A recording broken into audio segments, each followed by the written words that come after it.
My God, I hate drugs. I will identify yung mga Pilipino na walang ginawa kung hindi magbatikos, maghanap ng mali. Para lang may masabi at marinig sila ng mga tao. Yan ang iwasan ninyo. Alam mo, sa totoo lang kung maharap mo ako, maniwala ka hindi, sapakin kita. Totoo lang. Ngayon kang lumaban ka, pasensya ka. Banata na natin to. Sus, Ginoog yun do. Kasi naman mistika eh. Ang gulo-gulo na ng mundo, pumapasok ka pa. Eh alam mo naman pag bumuka yung bibig mo, wala ka sa hulog. Ang bihira ka naman oh. Sige na, patulan na natin to. Ay nako. Pero ito lang bago magsimula ang lahat. Kahit ito na lang matirang babae sa mundo, hindi ko papatulan talaga ito. Iba ho ang pag-iisip niya. Masakit sa bangs. O sige na nga, pag-usapan na natin to. Misty ka talaga, oo. Talagang naka-TikTok pa yung video mo para talagang iba itsura. Ang tindi ng mga filters mo dyan O sige na. Pasok ka na. Oh my God. Kung saan na pala nakarating yung balita tungkol doon sa pulis sa Tarlac. Tarlac. Tarlac para may pagka-sosyalen, you know. Hindi bagay hindi bagay. Parang awa mo na, hindi bagay.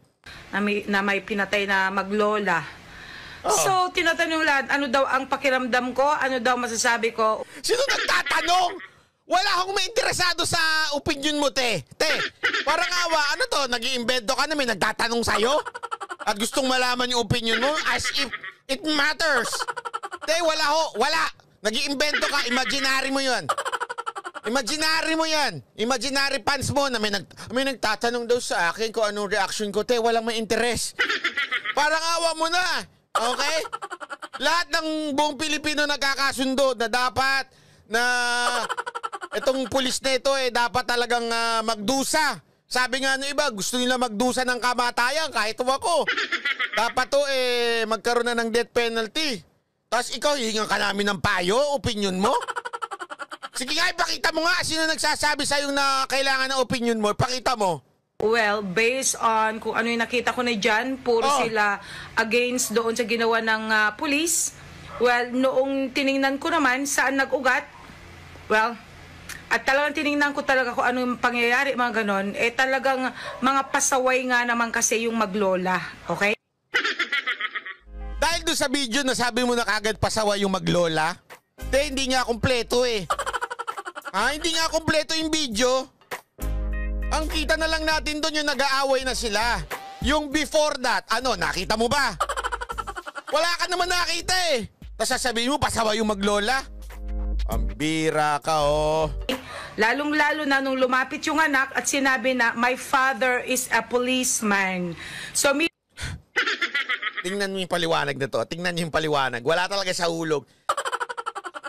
Ako naman. Sana, ito lang sana lang Huwag mong sa publiko kung saan ka nag-aral. Parang awa mo na. Kawawa yung eskwelahan na yun. Meaning to say, mas alam nung bata na dapat igalang ang pulis, okay? Dahil daw sinabi nung bata, my father is a policeman. So, alam daw nung bata na kailangan igalang ang pulis. Eto ako ayoko kung banatan yung bata kasi minor pa yan. Pero yung pagsabi niyang my father is a policeman, hindi dahil para galangin nyo, pulis ito. Unang-una, there is no crime being committed. Okay? Pangalawa, yung kanyang trabaho o kanyang profesyon, wala ho doon sa issue doon sa kanilang pinagtatalunan. Okay? Ang pinagtatalunan nila noon pa daw ay di umano doon dyan sa lupa-lupa at lokohan na nangyari at kung ano-ano pa. Sa madaling salita, wala akong issue ng kriminal na nangyayari at pinigilan ng pulis at inaaresto yung bata. Hindi ho ganun ang issue dyan. Okay? Nagsalita yung bata na my father is a policeman dahil pinagyayabang nung bata na yung tatay niya pulis. Ganun lang kasimple yun.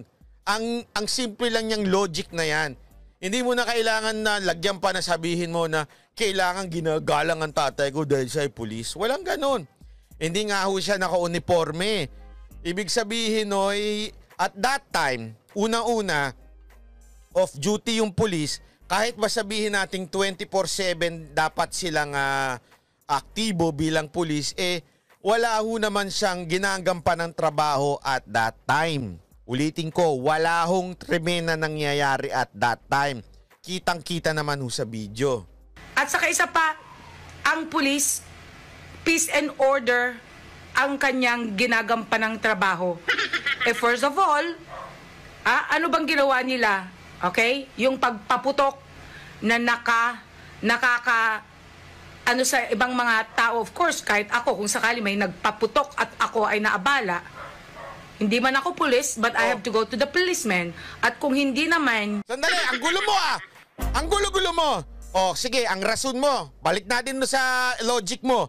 Ang dahilan mo, okay, dahil nagpaputok ng boga, yung bata, yung lalaki. Okay?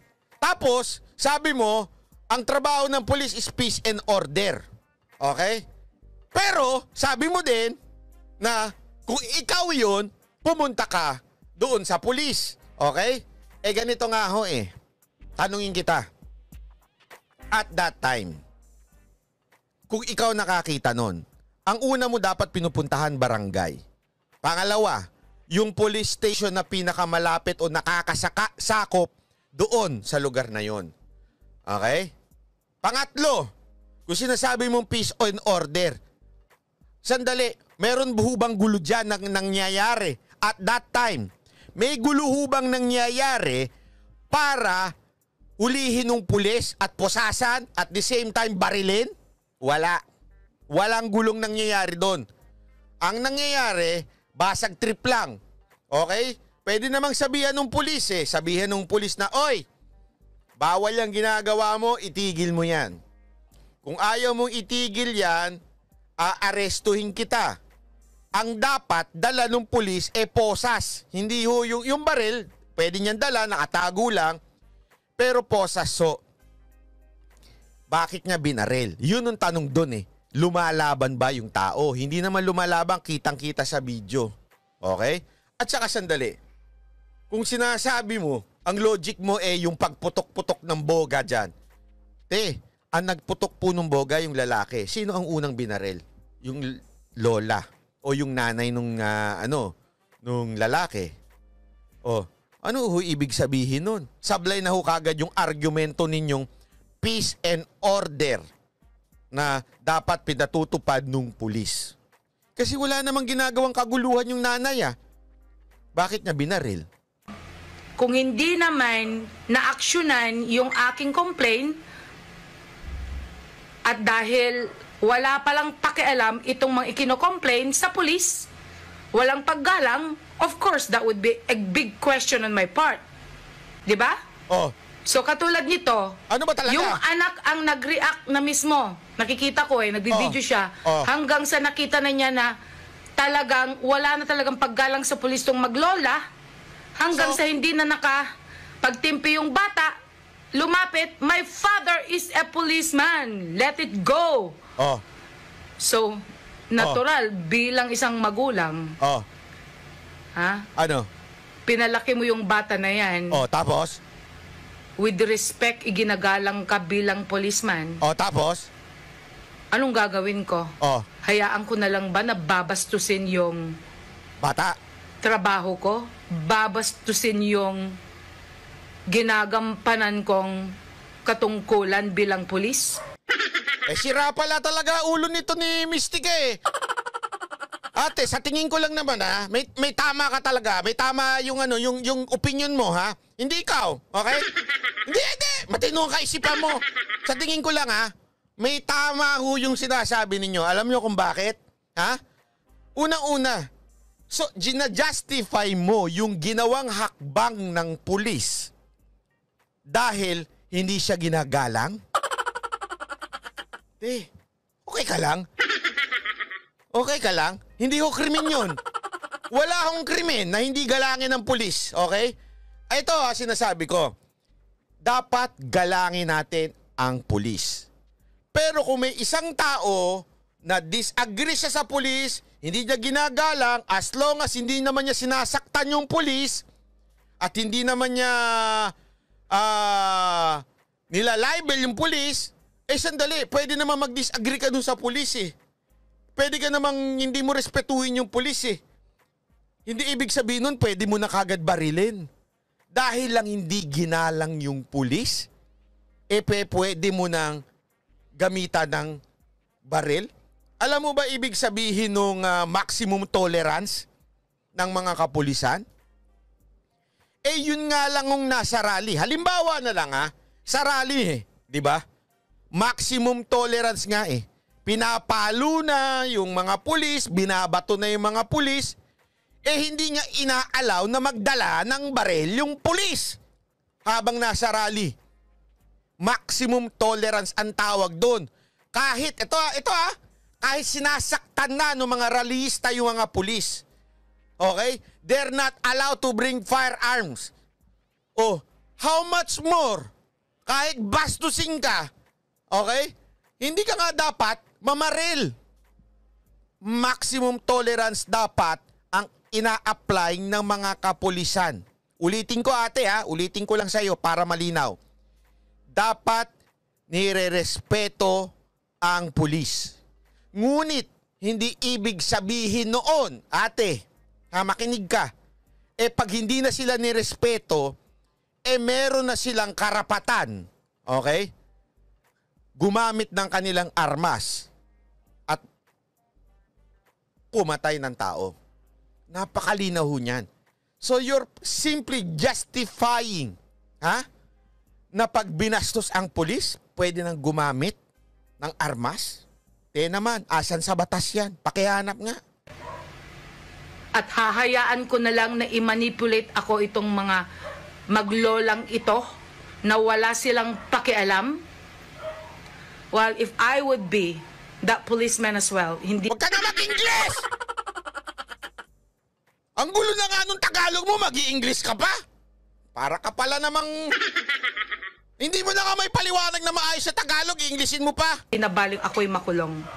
Ayaw ko lang na mapahiya at mawalan ng dignidad yung trabaho ko bilang pulis.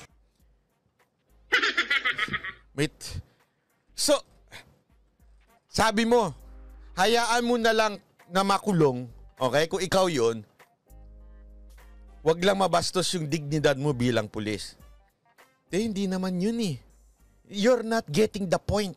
Pa-English na rin ako dahil sa kaka-English mo. You're not getting the point. The point is, nakapatay. Nakapatay. Buhay. Buhay ang nawala.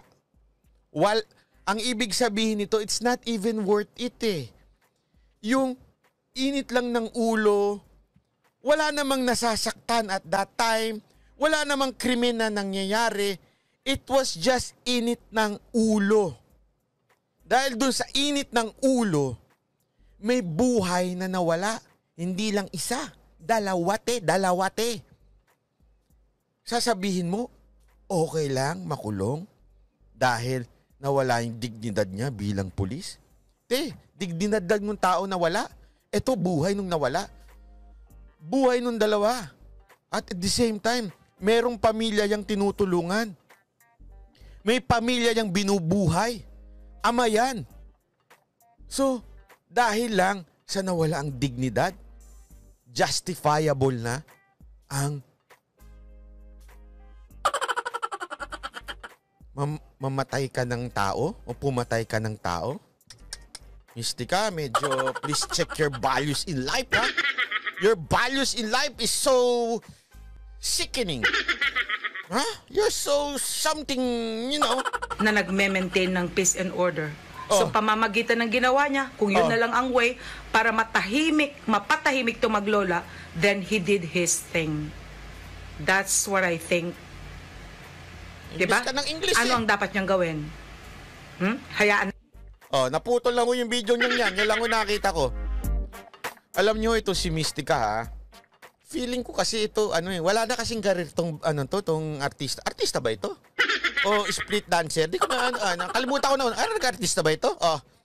Anyway, kung nag-artista man siya, hindi ko kasi pinapanood yan eh. Sorry yung acting yan. Sorry. Pero sa aking pananaw, walang kwenta ho acting yan. Pero yung pag-iyak-iyak niya lagi dito sa mga video-video niya, ito, naintindihan ko eh. Okay? Naiintindihan kita na minsan kailangan mo lang umepal at kailangan mo lang, alam mo yun, maggawa-gawa ng mga ganyang video-video para maging relevant ka at malay mo, may kumuha pa sa yung TV. Siyempre, parelevant ka, okay? Parelevant ka kasi artista ka, alam mo naman, kailangan mo ng project. Pero naman, minsan, minsan hindi mo na ginagamit eh. Alam mo yun? Baka mabulok na ho yan dyan. Gamitin mo naman minsan yung utak mo, minsan lang, ha? Kahit minsan. Baka mabulok yan dyan. Sayang naman. Kung meron, ha? Kung meron. Di ko sure kung meron. So, please lang. Alam kong kailangan mo na umepal at maging magparelevant, magkomento. Gusto mo yan, nagtitrending. Sigurado kung tuwan-tuwa ka, nagtrending yung pangalan mo na naman sa Twitter. Pero yung pagtitrending mo yung pangalan mo, hindi mo ba naiisip kung anong ibig sabihin nun? Ha? Walang sumasang-ayon sa'yo. Ganun lang kasimple. Pinagtatawanan ka. Ganun lang kasimple. Naiinis sila sa opinion mo. At higit sa lahat, you're creating something na very damaging, especially kung meron man. Kung sakali lang naman, ha? Pero sa feeling ko wala naman naniniwala sa'yo. Kung sakali lang naman na may maniniwala pa sa'yo, very damaging yung mga opinion mo. Kasi isipin mo opinion mo, pag nawala na ang dignidad ng isang pulis, okay na ang makulong?